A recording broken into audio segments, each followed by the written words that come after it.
Hi friends, welcome to my channel. ನನ್ನ ಹಸಿರು ಮನೆ ಬ್ಲಾಗ್ ಚಾನಲನ್ನು ಪ್ಲೀಸ್ ಸಬ್ಸ್ಕ್ರೈಬ್ ಮಾಡಿ, ಶೇರ್ ಮಾಡಿ, ಲೈಕ್ ಮಾಡಿ. ಇವತ್ತೊಂದು ಹುರುಳಿಕಾಳಿನ ಉಸುಳಿ ಮಾಡುವ. ನಾನಿಲ್ಲಿ ಹುರುಳಿಕಾಳಿನ ಉಸುಳಿ ಮಾಡೋಕ್ಕೆ ನಾನಿಲ್ಲಿ ಒಂದು 2 ಕಪ್ ಆಗುವಷ್ಟು ಹುರುಳಿ ತಗೊಂಡಿದ್ದೀನಿ. ಇದನ್ನು ಚೆನ್ನಾಗಿ ಕ್ಲೀನ್ ಮಾಡಿ ನೀಟಾಗಿ ತೊಳ್ಕೊಳ್ಬೇಕು. ನಂತರ ಕುಕ್ಕರಲ್ಲಿ ನಾನು ಒಂದು 4 ಲೋಟ ಆಗುವಷ್ಟು ನೀರು ಇಟ್ಕೊಂಡಿದ್ದೀನಿ.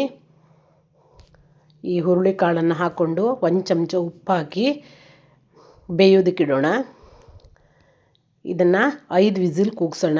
ಯಾಕಂದರೆ ಹುರುಳಿಕಾಳು ಗಟ್ಟಿ ಇರುತ್ತೆ, ಫುಲ್ ಮೆತ್ತಗಾಗಿ ಬೇಯಬೇಕಿದು.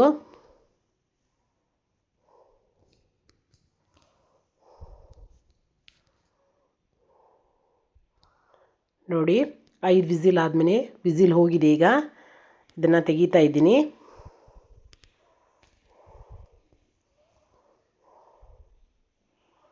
ನೋಡಿ, ಈ ಥರ ಮೆತ್ತಗಾಗಬೇಕಿದು ಹುರುಳಿಕಾಳು. ನೋಡಿ, ಇದನ್ನು ಬಸ್ದಿಟ್ಕೊಳ್ಳುವ. ಇದನ್ನು ರಸಮ್ ಕೂಡ ಹಾಳು ಮಾಡಬಾರ್ದು. ಇದನ್ನು ಕೂಡ ಒಗ್ಗರಣೆ ಹಾಕಿ ಸಾರು ಮಾಡ್ಬೋದು. ನಂತರ ಒಲೆ ಮೇಲೆ ಒಂದು ಪಾತ್ರೆ ಇಟ್ಕೊಂಡು 1-2 ಚಮಚ ಆಗುವಷ್ಟು ಎಣ್ಣೆ ಹಾಕ್ಕೊಳ್ಳುವ.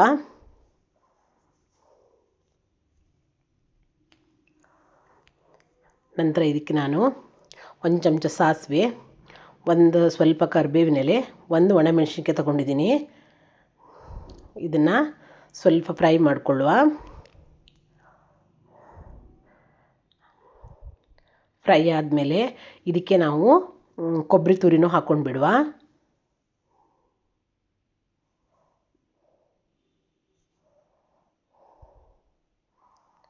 ಕೊಬ್ಬರಿ ಕೂಡ ಸ್ವಲ್ಪ ಫ್ರೈ ಆಗಲಿ.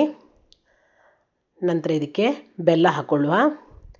ನಾನಿಲ್ಲಿ ನಮ್ಮೂರ ಕಡೆ ಸಿಗುತ್ತಲ್ಲ, ಕುಂದಾಪುರ ಕಡೆ ನೀರು ಬೆಲ್ಲ ಅಂತಾರಲ್ಲ, ಆ ಬೆಲ್ಲನೇ ತೊಗೊಂಡಿದ್ದೀನಿ. ನೀವು ಯಾವ ಬೆಲ್ಲ ಬೇಕಿದ್ದರೂ ತೊಗೊಳ್ಬೋದು.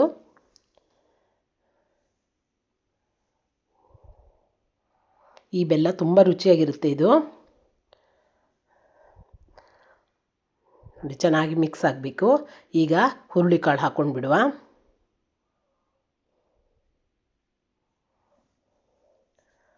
ಹುರುಳಿಕಾಳು ಹಾಕಿದ ಮೇಲೆ ಚೆನ್ನಾಗಿ ಮಿಕ್ಸ್ ಮಾಡುವ. ಇದಕ್ಕೆ ನಾವು ಉಪ್ಪೇನು ಹಾಕೋ ಅವಶ್ಯಕತೆ ಇರೋದಿಲ್ಲ, ಯಾಕಂದರೆ ಕಾಳನ್ನು ಬೇಯುವಾಗಲೇ ಉಪ್ಪು ಹಾಕಿದ್ದೀವಲ್ಲ, ಅದಕ್ಕೋಸ್ಕರ ಉಪ್ಪೇನು ಹಾಕೋದು ಬೇಡ. ನೋಡಿ, ಹುರುಳಿಕಾಳಿನ ಉಸುಳಿ ರೆಡಿಯಾಗಿದೆ. ತಿನ್ನೋಕ್ಕೂ ತುಂಬ ಚೆನ್ನಾಗಿರುತ್ತೆ, ಆರೋಗ್ಯಕ್ಕೂ ತುಂಬ ಒಳ್ಳೆಯದಿದು.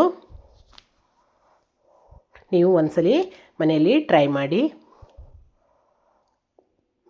ಮತ್ತೊಂದು ವಿಡಿಯೋದಲ್ಲಿ ಮತ್ತೆ ಸಿಗ್ತೀನಿ.